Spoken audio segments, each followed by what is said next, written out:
Hello and welcome to my video on why I think Yukio's behaviour, attitude and thoughts on Rin throughout the entirety of the Blue Exorcist manga after Father Shiro Fujimoto's death is justified. Kind of. Spoiler alert, for those who have not seen or read Blue Exorcist, the time to turn back and risk getting spoilers is now. For those who have seen and read it, or just don't even care, you're free to continue watching. For those wanting a bio of what Blue Exorcist is, here it is. Raised by Father Fujimoto, a famous exorcist, Rin Okumura never knew his real father. One day, a fateful argument with Father Fujimoto forces Rin to face a terrible truth. The blood of the demon lord Satan runs in Rin's veins. Rin swears to defeat Satan, but doing that means entering the mysterious True Cross Academy and becoming an exorcist himself. Can Rin fight demons and keep his infernal bloodline a secret?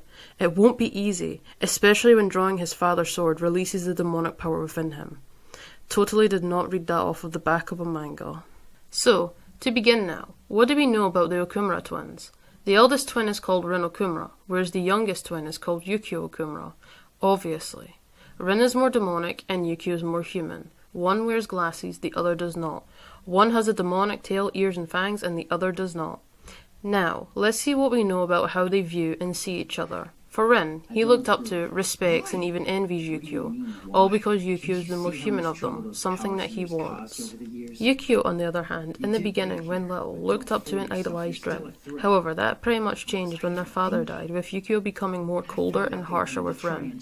And then, in the Kyoto arc of the manga story, Yukio began to become even more colder, harsher, jealous, envious, and began questioning how he really saw and thought of Rin, with the need for power, which in Yukio's case is both knowledge and actual power that grows within him, as he's discovered to actually have demonic powers in him, unlike what he was told his whole life, and because he wants to overcome his brother in the strength department. Now, a really good piece of evidence that I have for this is during the Kyoto arc, as it's seen how much stronger Rin has gotten in this moment, from his training that he was doing with Shura as he's defeated the Impure King, which Yukio was not only present at and doing his own little mission and stuff there, but saw Rin's blue flames being released into the sky and around them and defeating the Impure King, which Yukio is quick to make his way over to where Rin is.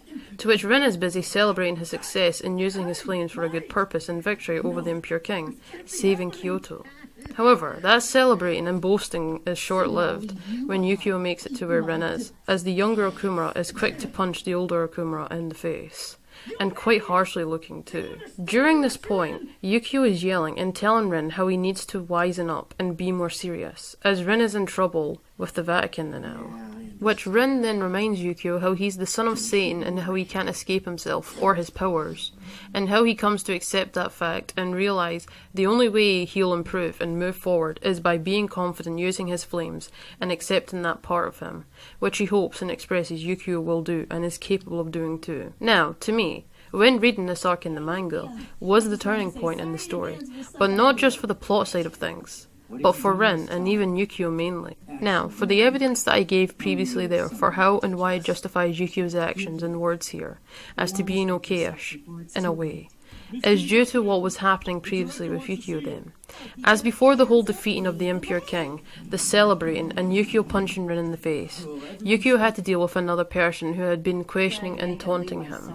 Enter Saburo Todo, someone who was first introduced to us in Volume 5, page 16, as a senior exorcist second class and warden of the Deep Keep, but was actually a demoneer working alongside the Illuminati, who stole the left eye of the Impure King to create panic while the right eye was to be stolen, as his goal was to reawaken the Impure King that was located in Kyoto. During Todo's first questioning and taunting to Yukio in Volume 5, Todo makes it apparent to show how similar him and Yukio both are, with Todo saying things like how he wanted to be like his own father and older brother, with that getting him nowhere in life, how his life was pretty much planned out and controlled from day one, and that's how he came to hate his family, the Exorcist organization, and even the world, which led him to being a demoneer and working with the Illuminati.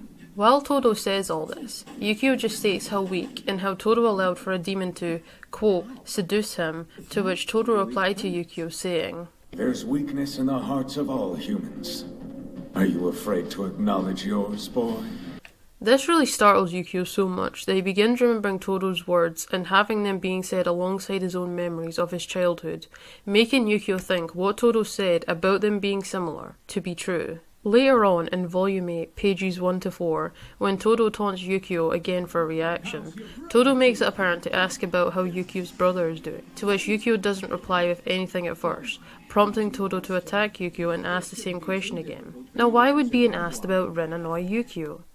Because of earlier, in volume 6 or 7, we learned Rin let his flames take over and he went off on Suguro about his father and such, to which that landed Rin in jail temporarily, while the Vatican decided his fate here, which Mephisto says they are going to execute Rin, which gets Yukio annoyed and wishes Rin would take things more seriously, especially before he acts. All due to his problem with the Vatican now. So Todo asking Yukio this, even if it's not physically showing its annoyance of the topic on his face, blocking out the question of his brother altogether, allows Yukio to concentrate, but it doesn't really. The reason we see Yukio is not really concentrating here in his confrontation against Todo is because in pages 10 to 21, we see Yukio has physically answered here, rather in an annoyed way saying, "Come now, why do you look so angry? Let's have it. Does it have anything to do with your brother?" That's none of your business! Then Todo makes reference, again, to how him and Yukio being similar are, by saying, You know you and I aren't all that different. You're shackled to your family day and night, aren't you? I get it. I used to be the same way, actually. This is what finally messes with Yukio's head, as Todo is not only just messing around with taunting Yukio here, but Todo is even drawing parallels between them, in hopes to break Yukio's spirit, and find his weakness to break him more. For Todo's next wave of questioning and taunting, Todo asks Yukio by saying, "Let's start over.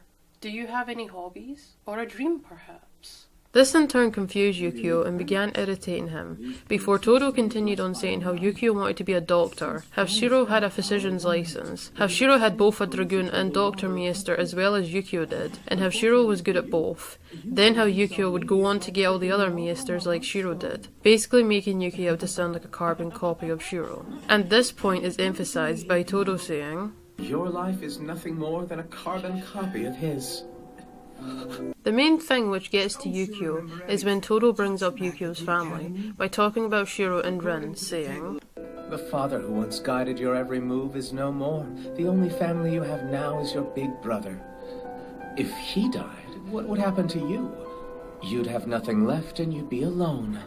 Shut up! Now the reason that this really annoys Yukio, and it's not only backed up by words, but Yukio's distraught expression here is also proving that point. If Rin was gone, what would Yukio really have left? Nothing.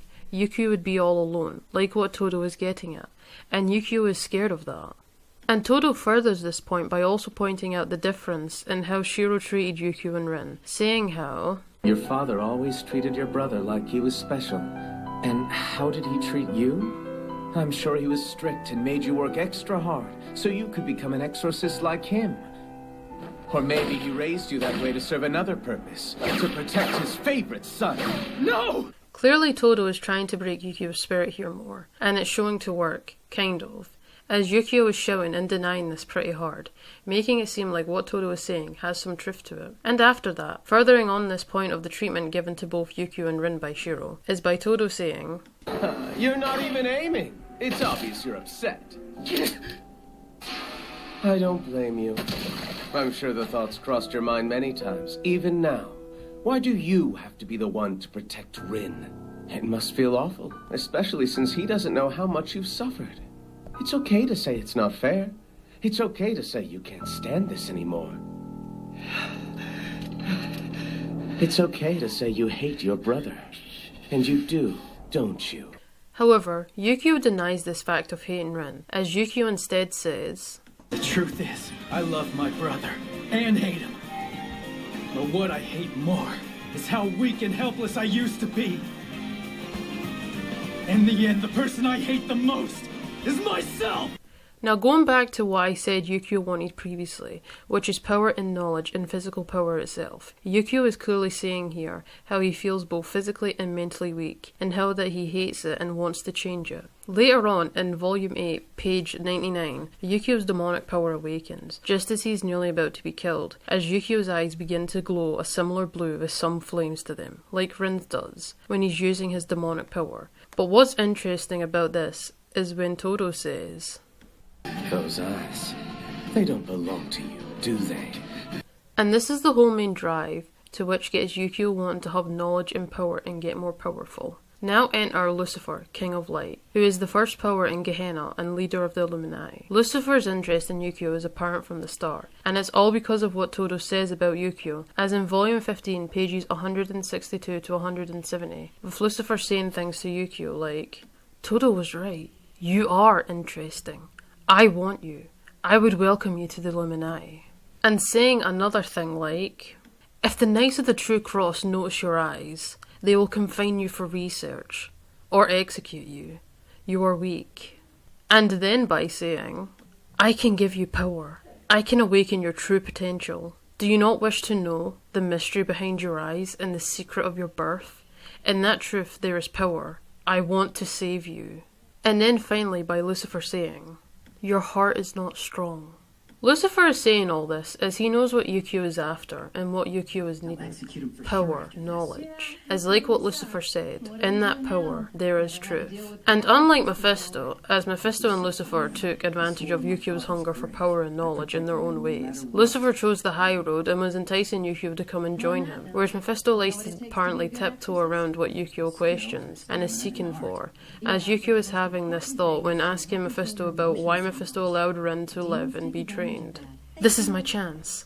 I'll make you answer. You won't squirm out of this, Sir Fellas."